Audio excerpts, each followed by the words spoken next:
All right, let's do this. We're going deep today, folks, diving into the world of leadership, but with a twist, gang leadership. We've got some really interesting sources lined up, academic studies on gangs going all the way back to the 1920s. We've got articles looking at Al Capone's tactics and even, get this, some fashion advice that'll make you rethink how you dress. Get ready, because this deep dive is going to make you see leadership in a whole new light. I think what's so fascinating about these sources all together like this is how much they challenge our assumptions about what leadership really is. We often think of like gang leadership as all about being tough, right? Yeah. Brute force. But what we see here is that it's way more complicated than that. Yeah, it's not just about muscle, for sure. So one of the sources we dug up is this classic study from 1927 called The Game. It focused on gangs in Chicago. And the researcher, Frederick Thrasher, he found some pretty surprising stuff, like strength wasn't the only way to become a leader, being smart, having a good strategy, even having a puritanical personality, believe it or not, could get you a leadership position. And that really gets to the heart of it, doesn't it? What leadership really means. It's about like filling the needs of the group. Like if a gang needs someone who can think strategically, well, the tough guy might have to step aside for the guy with a plan. You know what I mean? Oh, absolutely. And that actually reminds me of this other really interesting thing Thrasher found in his study. He found one case where the leader of an athletic gang was a disabled boy. Can you imagine? Makes you wonder, right? What skills did that boy have that made him the leader of a group that's, well, seemingly so different from him? Was he like a brilliant strategist, a master motivator, or maybe he just had this knack for keeping the peace, keeping things running smoothly within the gang? I love that question. It shows that being a leader isn't about fitting into a specific mold. It's about stepping up and meeting a need. Hmm. And this idea, it lines up really well with more recent research, too. We have this researcher, Amir Rostami, who studies Swedish gangs, and he actually identified 4 distinct types of gang leaders: the charismatic, the entrepreneur, the realist, and then society's victim. 4 types. Okay, I gotta hear more about this. So the charismatic leader, I feel like that's the one we usually picture, right? The one who just draws people in, has that magnetic personality. Totally. They're like the natural influencers. Right. They're great at getting people excited, motivating them to follow their lead. Like, picture a politician who wins an election because they're just so darn charming, even if they don't have the most detailed plans.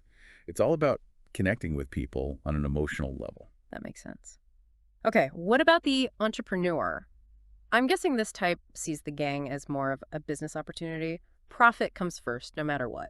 You got it. They're all about making money, Yeah. often without much concern for the people who are actually doing the work. Mhm. Kind of reminds me of some CEOs we see in the business world, to be honest, those who are laser focused on profits. Okay, that's kind of scary.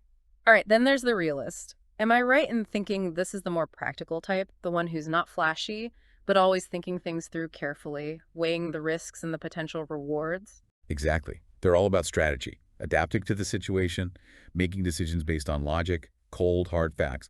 It's like, imagine a general during a war having to make really tough calls under pressure, constantly calculating the best move to win, even if it means making sacrifices. Gotcha. And finally, society's victim. This one seems a bit more complex, I think. We talking about someone who feels like they've been pushed aside by society, maybe even betrayed by the system? That's right. Rostami found that these leaders, they often feel let down by society, and their actions are, like, fueled by anger. So they might lash out, break the rules as a way of rebelling against the system that they feel has done them wrong. It just goes to show, doesn't it, that leadership isn't just about personality. It's also shaped by the experiences someone has had, the forces that have acted on them in their lives. Makes you think about all the things that go into making someone a leader, whether they're running a gang or a big company. Totally. And speaking of different contexts, let's shift gears for a minute. Let's talk about someone who took leadership to a whole different level. Al Capone. Oh, yeah. Capone, a name that's practically synonymous with being ruthless, right? Prohibition, bootlegging, and of course, the St. Valentine's Day Massacre. I mean, if there's an example of leadership gone wrong, that's gotta be it. You said it. The St. Valentine's Day Massacre. 7 members of a rival gang gunned down in broad daylight. Talk about a brutal display of power. It was clearly a move to scare people and get rid of the competition. Capone was never charged, but it cemented his reputation, as someone you really didn't want to mess with. It's a chilling reminder, isn't it, that leadership can have a dark side. Power can be used to intimidate, control, even eliminate your rivals. I'm curious, though, How do Capone's tactics compare to those different types of gang leaders we were just talking Oh, about? that's a great question. It's almost like he combines aspects of several of them, you know? Like, Yeah. he had the charisma and influence of the charismatic, the business sense of the entrepreneur, and then that ruthlessness of someone who truly believes they're justified in breaking the rules to get what they want. That's a potent combination, and a scary one, to be honest. What do you think? How do leaders like this gain such a following? Is it all based on fear, or is there something else going on? That's the million-dollar question, isn't it? A question that historians and psychologists have been debating forever, really. I think it's a mix of things, a complicated mix, like maybe a desire for a strong leader, a longing for simple answers to really complex problems, maybe even, a feeling of belonging, of being part of something powerful that comes with being in that group. I think you're onto something there. Okay, so we've been talking about organized crime, but let's shift our focus to the world of politics for a minute. We have this source that analyzes a very recent president, no names, but you'll know who we're talking about. It's called Unmasking the Authoritarian Mob Boss. And it argues that this leader, well, he used tactics straight out of the organized crime playbook to get what he wanted in the political arena. It's fascinating, really. We see these lines blurring between business, politics, and criminal behavior. The authors, Baptist and Clark, they lay out 4 criteria for identifying this mob-like leadership. And these criteria, they help us see how tactics that we usually associate with organized crime can actually show up in different places, even at the highest levels of government. Okay, I'm really interested in diving into those criteria, but first I just have to share some of this president's own words. His views on loyalty, on enemies, even on violence. It's really something else. For example, he once said, and I quote, "I could stand in the middle of Fifth Avenue and shoot somebody, and I wouldn't lose any voters." Okay. It's like incredible. Wow, that's telling, wouldn't you say? Like, it reveals a lot about how he saw himself, right? This sense of being untouchable, above the law, able to act without consequences. It almost echoes how Al Capone used fear and intimidation to solidify his power. Like he's using that bully purpose, the inherent power that comes with being president as a weapon to silence anyone who disagrees with him and maintain control. Have you ever come across that kind of leadership style in your own life? That's a really good question, and it's one that our listeners should think about too, I think. Have you ever encountered a leader who seemed to operate with that same sense of invincibility?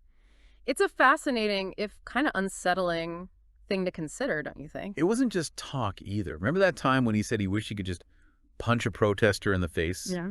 Or when he talked about how protesters used to be carried out on a stretcher back in the good old days? These weren't just like random comments, They were deliberate, calculated attempts to encourage violence, to intimidate anyone who opposed him. Yeah, it's pretty disturbing to look back on. Makes you think, though. Yeah. What is it about these strongman tactics that appeal to certain people? Why are they drawn to that kind of leadership? That's a tough one. I think it might tap into this very human need for simple answers, you know? For a leader who promises easy solutions to problems that are really complicated. Maybe it's also about feeling like you're part of something bigger, like a group that's pushing back against a system that's treated you unfairly. It's like those society's victim gang leaders we were talking about. They feel marginalized, so they're searching for someone to fight for them. That's a really interesting connection. And this president, he definitely knew how to create that us versus them feeling. He was constantly portraying his opponents as enemies, threats to the country. Remember all those attacks on the media, calling them fake news, enemies of the people. It was like he was trying to discredit any source of information that didn't fit his narrative. Oh, for sure. It's like he was trying to construct his own reality, where he was always right and anyone who disagreed was automatically a liar or a traitor. Kind of mob boss-like, if you ask me. Totally. And that actually brings us back to those 4 criteria for mob-like leadership that we mentioned. Remember, these criteria help us spot tactics that are common in organized crime, but they can also show up in other places, even in politics. Okay, yeah, let's break those down. So the first one is absence of an ideology, meaning it's not about serving some greater good or following a set of principles. It's all about personal gain, am I right? Exactly. It's about power, wealth, control, Hmm. all for themselves, no matter who gets hurt in the process. Think about a classic mob boss, like Don Corleone from The Godfather. He wasn't driven by some big political vision or moral code. He wanted to protect his family, expand his power. That was it. So it's a very transactional kind of leadership. You're loyal, you get rewarded, you betray me, you get punished. It reminds me of those Swedish gang leaders, the entrepreneur type, all about the bottom line. Exactly. And because they don't have a fixed ideology, they can be super adaptable, always looking for opportunities. They'll switch sides, make deals with anyone, as long as it benefits them. Gotcha. Okay, what's the second criterion? The second one is lack of commitment to democratic procedures. Basically, this means they're willing to break the rules, bend the rules to get what they want, even if it means undermining democratic institutions or processes. They see rules as obstacles, things to be worked around, not principles to be followed. So we're talking like election interference, attempts to obstruct justice, that sort of thing. Exactly. It's about consolidating their power, no matter what it takes, even if it means eroding the very foundations of a democratic society. Remember how this president kept attacking the judges, saying they were biased against him? He even suggested delaying the election, claiming it would be rigged. These were direct attacks on our democracy, on the core principles. And it wasn't just talk. All those reports about his administration trying to interfere with investigations, pressuring people to drop charges against his allies, it was a systematic attempt to undermine the checks and balances that are supposed to prevent abuses of power. Exactly. And these tactics, they're not limited to national politics either. We see them at the local level, in businesses, even community groups. Anytime a leader tries to sidestep established procedures or silence their critics, it's a warning sign. It really makes you realize how these mob-like leadership criteria can show up in so many different places, doesn't it? It's a good reminder that we need to be vigilant about protecting our democratic processes no matter where we are. Couldn't agree more. Yeah. Okay, so the third criterion is the use of violence and the threat of violence as a political instrument. This one's pretty straightforward. Basically, it means the leader is willing to use force, or the threat of force, to shut down opposition and stay in control. Takes us right back to Al Capone and the St. Valentine's Day Massacre. He understood the power of fear, how violence could be used to silence people. And we saw hints of that with this president, didn't we? Talking about punching protesters, praising dictators who used brutality to crush dissent. It created this atmosphere of intimidation, like violence was okay if it achieved political goals. You're right. And it wasn't just talk either. Remember when he told his supporters to fight like hell to overturn the election results? That directly led to the attack on the Capitol on January 6th. His words had real-world consequences. It's a sobering reminder that leaders have a responsibility to use their words carefully. They can incite violence just as easily as they can inspire peace. Absolutely. Okay, so we've got the absence of ideology, the disregard for democratic procedures, the use of violence as a political tool. What's the fourth and final criterion? The fourth one is readiness to curtail civil liberties of opponents and critics. This means they're willing to restrict the freedoms of anyone who opposes them, whether it's through censorship, surveillance, or other forms of repression. They see any kind of dissent as a threat and will do whatever it takes to silence it. So things like targeting journalists, spreading misinformation, using the legal system to harass critics, even encouraging online harassment. Exactly. It's about creating an atmosphere of fear where people are afraid to speak out because they might face consequences. A classic authoritarian tactic. And again, we saw some of this during this presidency. Remember when he called for boycotts of certain news outlets or threatened to revoke broadcasting licenses of networks that criticized him? These were clear attempts to silence dissenting voices. They were. And these tactics, they can be really subtle. It might start with seemingly harmless things like calling legitimate news outlets fake news or dismissing criticism as just partisan attacks. But over time, these tactics can erode trust in institutions and create an environment where speaking out is seen as unpatriotic or even dangerous. It's a slippery slope for sure, and one we need to watch out for. It's not like civil liberties disappear overnight. It happens gradually, often in the name of security or national unity. Absolutely. And this brings up an interesting point. These four criteria for mob-like leadership, while they're often associated with organized crime, can actually apply to a lot of different types of leaders: CEOs, religious figures, even coaches and teachers. Power dynamics exist everywhere, and these tactics can be used to manipulate and control people in any context. That's a really powerful insight. It makes you think about your own experiences with leaders in different parts of your life. Have you ever encountered any of these tactics? Have you ever felt pressured to conform or keep your opinions to yourself? These are important questions to ask ourselves because we can be susceptible to these tactics without even realizing it. Recognizing them is the first step to resisting them. Once we're aware of how they work, we can start pushing back, demanding accountability from our leaders, and protecting our own freedoms and the freedoms of others. Well said. Okay, I know this has been a pretty heavy discussion so far, but before we move on, I wanted to circle back to something a bit lighter. That fashion advice for dressing like a gangster that we mentioned earlier, it might seem a little out of place, but I think it actually ties in nicely with what we've been talking about. You know what? I agree. It might seem superficial, but fashion can be a powerful tool for communication, even manipulation. Remember how we talked about this president using the bully pulpit to project an image of strength and dominance? Well, clothing can be used in the same way.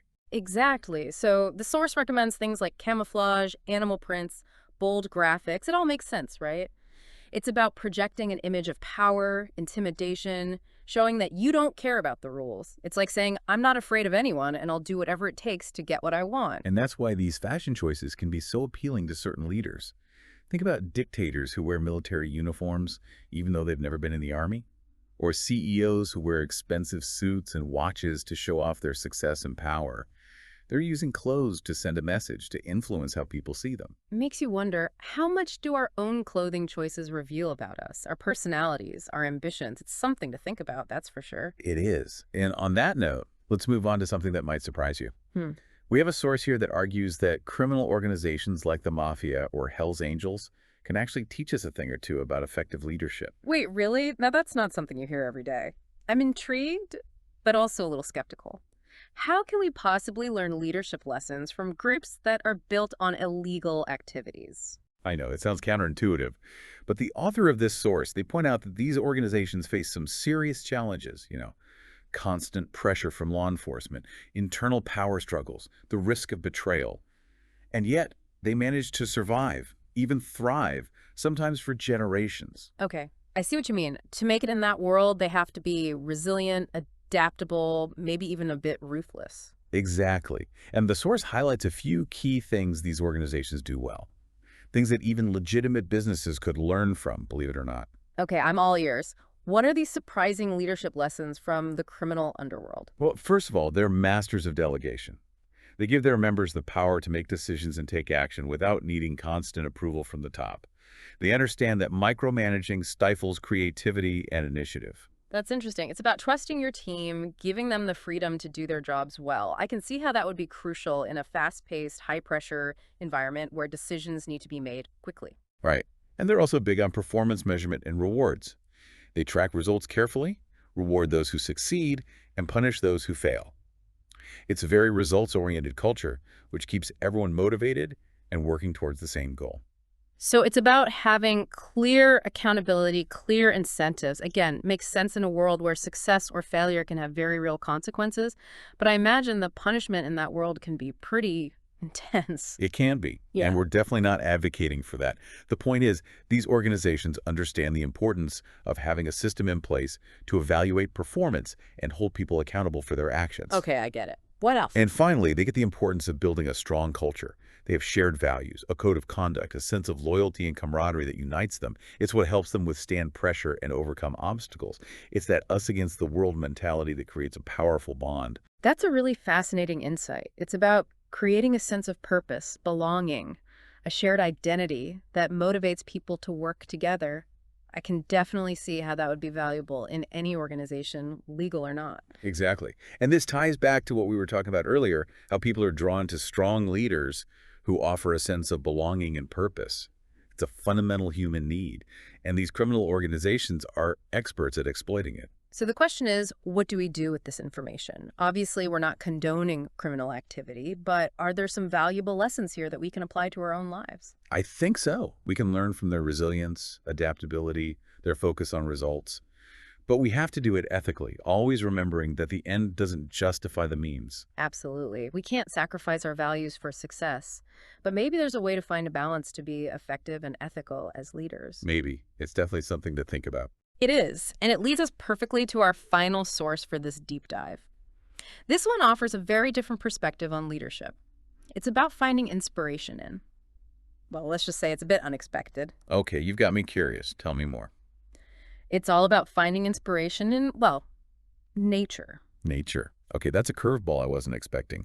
I gotta be honest, I'm not seeing the connection to gangs and mob bosses. I know, right? Seems like a big jump. But the source argues that nature is actually full of examples of really effective leadership, and that we can learn a lot by watching how animals organize themselves and function as All groups. right, I'm intrigued. I'll give you that. Lay it on me. What kind of examples are we talking about here? Okay, so think about a pack of wolves. They have a really clear hierarchy, with an alpha male and an alpha female leading the pack. But it's not just about being dominant or aggressive. The alpha pair, they have real responsibilities. They decide about hunting, about their territory, protecting the pack. So it's a leadership role that comes with power, but also responsibility. And it's not all about brute strength either, right? You need strategy, intelligence to lead a wolf pack. Exactly. And the source also points out how incredibly adaptable wolves are. They can change their hunting strategies, how they're organized socially, even their migration patterns, all depending on the environment. If there's enough prey available, they're constantly reacting to changes around them. That's a perfect illustration of how leadership in nature is often tied to survival. The best leaders are the ones who can help their group adapt and thrive, even when things get tough. Right.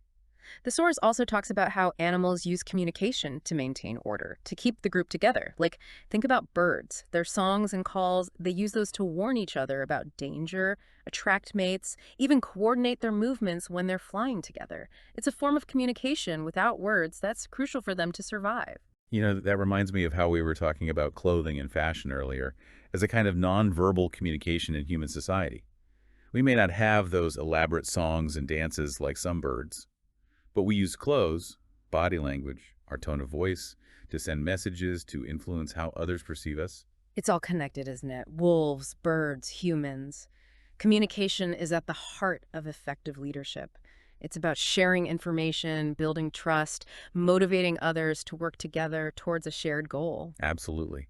So the big question is, what can we actually take away from these examples of leadership in nature? How can we apply these insights to our own lives, our work, our communities? That's the question I've been wrestling with this whole time through this entire deep dive. I think one of the most important takeaways is that leadership isn't about fitting into a specific mold. It's about understanding what your group needs, being able to adapt when things change, using communication to build trust and inspire action. I couldn't agree more.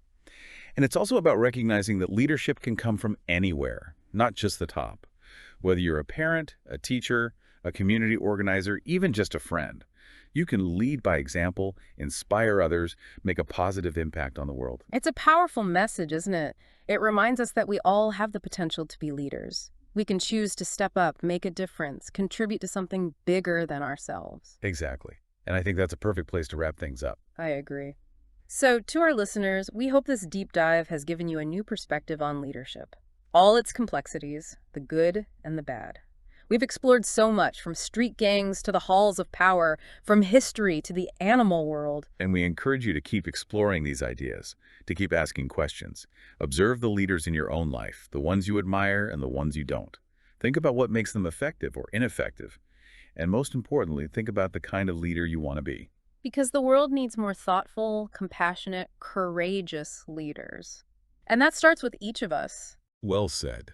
Thanks for joining us on this deep dive. Until next time, keep exploring, keep questioning, and keep leading with heart.